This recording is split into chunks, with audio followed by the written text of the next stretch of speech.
it's all perspective. Mom and Dad have given us the right mindset, the right perspective around these things. Because if we were just like, oh, this is so hard, or we have to do this. No, this is not hard. This is just, it's easy to do, but easy not to do. So we're going to choose to do it and look at the positive perspective. We get to do this. We get to have food. So we get to clean up. We get to have a nice house. So we get to vacuum the floors, We get to have blankets and we get to have clothes. So we get to do our laundry, It's just a different mindset, a different perspective that our parents have instilled in us. Hello everyone, we are Greg and Jacquie Francis, and welcome to High Performance Parenting, where our passionate goal is to encourage you to raise champion children in a crazy world. Every week we will bring you multiple episodes from our extensive experience of raising our six happy, healthy, successful, godly kids who are confidently equipped to win big in life. We deeply believe that any parent who is provided with the right knowledge and continual support can raise amazing kids. And when they do, all of our futures get better. If raising up future generations of absolute champions matters to you as much as it does to us, here's how you can contribute. Like and share this podcast with everyone you know. And together, let's embrace this journey of raising champion kids in a crazy world. Hey guys, welcome back. Continuing to talk here with Crissy, Ellie, and Hunter. And we are chatting some more today with the kiddos about being a team player in the household, what it looks like, how it looks like when you do want to do things to help out as a team player, and sometimes when you don't really feel like it, or you feel like what is being asked of you isn't what you want to do. So excited to have you guys back in. You want to chat? Yeah. I know when I was younger, I didn't want to help out very much. Oh. So I kind of went to go do my own thing, like play outside, so Mom wouldn't ask me anything. Oh. But now that I'm older, I understand why we need help with all the house stuff. Otherwise, it's just a lot on Mom, because she would just be doing everything for 6 kids in a household. So now I understand better of it, and now I feel like I'm more confident in it. So household teamwork is important to our house because we don't feel like just one person should have to carry the full load. Obviously, when the kids were younger, being a team player looked a little different than when you guys became older and you could help out. But at our house, we have chores that need to be done. We have just household responsibility. We have commitments. And so we find that the better we work together, the better attitude we have together, the easier it works around at our house. Right. I mean, there's so many different things that we could hit on about this, but one big thing is I have realized is that every kid wants time with their parents, but you can't have time with your parents if you don't help them with the chores or the messes that you made. If we always expected Mom to clean up our messes, we would never be able to have quality time with her, and she wouldn't be the best for us, the best for her friends, best for everybody around her. If she was just doing laundry and cleaning up messes and doing all that kind of stuff all day. And so Mom and Dad have taught us with what age and what season of life we are in, what would be the most helpful things, so that we're not doing everything, but they're not doing everything. So we've all learned our roles. Maybe it's in the morning, you guys need to make sure you do your laundry and do the dishwasher before you do your chores. They make it so simple, and sometimes they have a checklist on the fridge. Whatever is best for our season, they make it simple enough so that we can comprehend it and so that we can do it to the best of our ability. Right. We definitely feel like no matter what age it is, we can find something to work well for our family that works to help all of us move forward. And sometimes, we feel like helping, right? Some days you wake up and you're like, okay, emptying the dishwasher isn't a big deal. Doing my laundry is not a big deal. Cleaning up the bathroom or, whatever it may be, taking out the garbage, those kind of things. And by the way, those are just chores. They're just things that need to get done around the house. We don't pay our kids extra. They live in the house. We all have to keep the house up. I mean, God blessed us with this amazing, beautiful home. We feel like we should take care of it. And that means all hands on deck to do so. But I will tell you, some days we wake up and it's not a big deal to do these things, right? Right, yeah. Some days are different than others. But also some days you wake up and you're like, okay, I'm kind of tired today. I didn't get the best sleep last night. I don't feel like helping out. But I mean, you're not always going to feel perfectly up to it, but we have learned that you need to do it anyway because consistency is key. In our family, you need to be consistent in the thing that you do best, and then you can get blessed with more rewards. Maybe it's, all right, you worked really hard today. You can take off for the rest of the day, and maybe some of your siblings can help pick up since you've been working really hard and taking up some of their loads. Maybe it's, well, you've been working so hard. Let's have a team meeting, and we'll recognize you for that, But you need to do your part first before you can expect them to do their part. And one thing I know is one point in my life that when I was really young, I didn't help out with anything. Like, none of us kids did. Our mom had to do all of it. But now since we got older, we have more responsibility because now we do a lot more stuff when we are older than when we are younger, like eat more, so we should clean up the kitchen for mom. Or because she pays for all the stuff we have, so we should respect her by cleaning it all up. Yeah, that's a great point, Ellie, and I agree. It's all perspective. Mom and Dad have given us the right mindset, the right perspective around these things.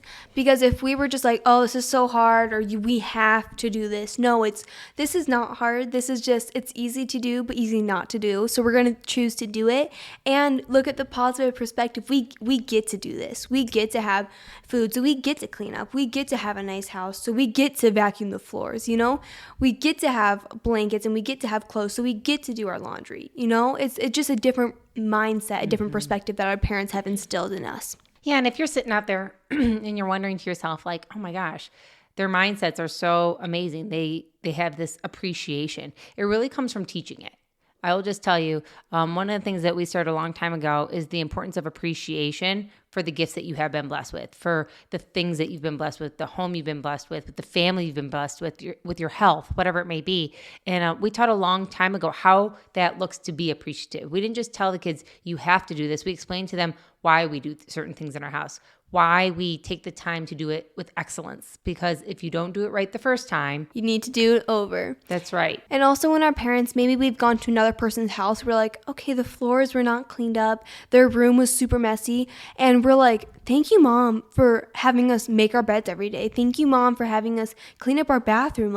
So there's not grody-ness all over the place. We're like, thank you, Mom, for having us clean this up, because otherwise our house would look like theirs, and that's not worth it. No, because I think when you don't have your home running smoothly, it's hard to focus on other things, right? Like if your schoolroom was always a mess, if paper was always on the ground, if there was just junk hanging on your desk, how do you focus on getting your homework done?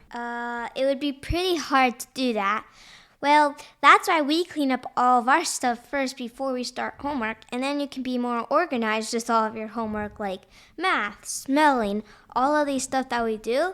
It would be hard to keep track of it if none of it was organized in the right area. And I think it shows a sign of, again, appreciation when we take care of the things that we do have, right? Where it's hard to add more things in the home. Many times kids will be like, oh, I need a new outfit, or I would love to have whatever, a new bike or some new roller skates, or maybe I want a new phone, or whatever the case may be. Well, it's hard to add more if you don't even take care of what you currently have. Right, taking care of what you currently have it's a principle. You reap what you sow. So when you just don't take care of things that you have, you're not going to get more. It's like the parable of the talents in the Bible, when two of them invested their talents and got back more, but the one went and buried it and didn't take care of it. So his was taken away from him. If you just don't take care of what you have, the amazing house you have, the amazing clothes you have, whatever it is, if you don't take care of it, you're not going to get any more because you didn't take care of it in the first place. Right. And I think sometimes our kids have learned the hard way that if we don't take care of things, what does Mom do? Walk through the house with a big garbage bag. A big garbage bag. And I start putting everything in there that people apparently don't care about. It could be something that you care about, but I didn't know, because it's laying out. It's just left somewhere. It's not picked up. It's not folded. It's not put away nicely. I'm tripping on it. And if that happens, I just assume somebody else's kids probably would enjoy it. Right. Like my mom would be like, okay, these are, there's like a sweater left on every seat in the house, it feels like. So I'm going to throw them all on the floor. And if they don't take care of them, fine, throw them away. You're like, I typically give them to somebody else. Right. Or donate them. Like, cause like, we're like, okay, Mom, that's, for instance, Ellie's sweater. Then Mom's like, well, she hasn't taken care of it for 3 days. Then you might as well just throw it away. She must not care. And I just figure if that's what I have to do, I'm not going to buy another sweater though. That just means you're going to be cold for a while. or you're going to go find some other clothes. It's also showing unrespect for the stuff that you have, because you didn't pay for any of that. Your parents paid for it all, and you're just showing unrespect to what they gave you. Right, that's a good point, for sure. Yeah, so I think it's just an important thing that, we teach all the kids, and of course they've all learned the hard way, the importance of respecting the rules of the house, the way to respect, what we've done for you guys, or, the things that have been given to you. I think it's just a sign, because the more we work as a team, and even when we don't want to, sometimes that means stopping playing to pick up what needs to be picked up. Sometimes that means instead of walking by and say, that's not my problem to deal with, taking care of it regardless. Sometimes that means, when you walk by the sink and you see things in the sink, you don't pretend like you didn't. Or, the garbage can is overflowing. Instead of pretending like, oh, I'll just put it on lightly, it's going to topple over soon, and mom will take care of that. It's being proactive. Right, proactivity is a big thing in our house. So when some of us started really working on it, we're like, okay, team meeting time. Who gets the proactivity award this week? And then that person would either get maybe an extra dessert, or maybe they would get well, do you want a t-shirt or something like that? Or a surprise of something that you want. Maybe you wanted something. Maybe you wanted to go do something. Maybe you want an opportunity to, enjoy a date out with one of us or something like that.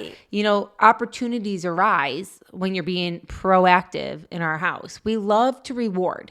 Not everything in our house is so structured that we don't reward or enjoy.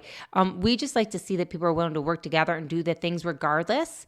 And then if you do that, then you're rewarded. Right, but you're not. Proactivity isn't just taking care of what you got out. Yes. It's not just taking care of your sweater that was laying on the ground. It's okay, that's might be Abby's sweater, but she just went to babysit and she's cooking for us right now. I'm gonna take care of it, put it on her bed, put it in the laundry, wherever it needs to go. And all those little things just add up over time. And I remember I was being really proactive, and mom was like, Crissy, I really appreciate your proactivity around the house. I want to buy you this ripstick. I know you've been wanting one. And of course it wasn't cheap, but my mom was like, well, you've been helping so much around the house, and I've noticed that, and it has helped me not have to worry as much. So she got me that toy that I wanted. So that felt really good, because when mom and dad recognize it and get you something like that, it feels way better than maybe being tired and not taking care of something. It's way more worth it being proactive than not. And when you don't do your stuff, like you're procrastinating, then it takes a lot longer to do it, and you have less time to play and do fun stuff. Like if you don't get your laundry done, you can't go to sports. That's not our parents' fault. It's your fault for not taking leadership and doing what you have to do first before you play. Yeah, I think that's one of the keys too around here, is that all of us are going to have to do things sometimes that we don't feel like doing, right? Like just in general. But if we don't do them, there are consequences. And if you don't get a chance to go to sports that day, but I've given you enough time during the day to get done whatever it is that is expected of you, that's not my fault that you're there. And you're going to have to tell your coaches. Right, for sure. Like our parents are like, okay, so you get this hour right now. You get done whatever you need to get done, homework, chores, whatever it is. I'm not going to ask you. You can time lock whatever you need to do for the next hour. You get this. Then if we don't get our stuff done, that is for sure our fault. If we were just hanging out in our room and reading the whole time, that's our fault. And then you're going to go ask your coaches. You're going to tell your coaches, I'm sorry for not making practice today. I'm hoping you're still going to let me on the team. And our parents will like, okay, because you still have to honor your coaches, whether you made the mistake or not. So just little things like that, because it's not our parents' fault. It's our fault. And they have made us realize that it's our fault. So then we take more responsibility for ourselves and help the people around us. And therefore we can be the best that we can be. So if you're out there and you're thinking, golly, I want to implement this in our family right now, and I think it's important for our family to do that, I will just tell you, these are great family discussions. This is where we started honing in on the importance of the mindset, the appreciation, the respect, the honor, what it looks like to be a team player. These were the kind of discussions we would have at our team meetings. This is what we would decide to talk about so that we could all be the best version of ourselves the following week. And if some kids aren't really living up to what's needed, then we would do a checklist with them. We'd start a checklist with what was expected before they could go do sports or go to their friend's house or go outside and play or whatever the case may be. And then they had to implement that and I had to implement it for them to take responsibility for them to accomplish what I needed done. Because regardless, it's going to get done. It's going to get done, and I'm not going to walk around and do everybody's chores for them. So I think if you're sitting there discussing that with your kids and what it looks like, and then following through, I think everyone on our family has at some point not fully finished up what was required of them before they went and either went to their friend's house, a birthday party, a sports event, played outside. I don't even know what it is. Everybody has at some point not done it and had to come inside and fix it and not go do what they wanted to do. But that's okay, because that's me following through on what's expected and what the repercussions are if you don't follow through. And in the end, parents, I will tell you, your kids will respect you more for it. They will honor you more, and they will truly appreciate that you're willing to instill in them what they need now, so that in the future, they don't have to worry about this kind of stuff, and that they can be, the amazing, responsible young adults onto moms and dads that they need to be. And it is so neat to see what your kids can do when you have just instilled in them at a young age what they're capable of. Right, that's so good. And an example that just came to my mind is so we play sports for the nearby middle school and high school. So their rules is you have to be student athletes. So you have to have above 60% average with all of your classes. And another thing is, if you're not there for the full day, then you're not allowed to go to that sports event. So it's like, if you don't complete all your chores, if you don't complete all your homework, like all these school kids that you're playing with, then you're not allowed to go to the sports event, because you need to finish at what you need to do at home first, which is way more important than making to that school event. So good. So probably have you guys on again soon to chat more about this, but hope today gave you some good tips on how to apply amazing information to your family. Yep, so good. See you next time. Bye. Hey everyone, thanks for listening and thanks for your love and support. We hope that today's episode added tremendous value to you and your family. It would mean so much to us if you would partner with us on our mission of helping parents around the globe raise champion children in this crazy world. To do so, simply take a moment to like and share this podcast with everyone in your network. See you next time.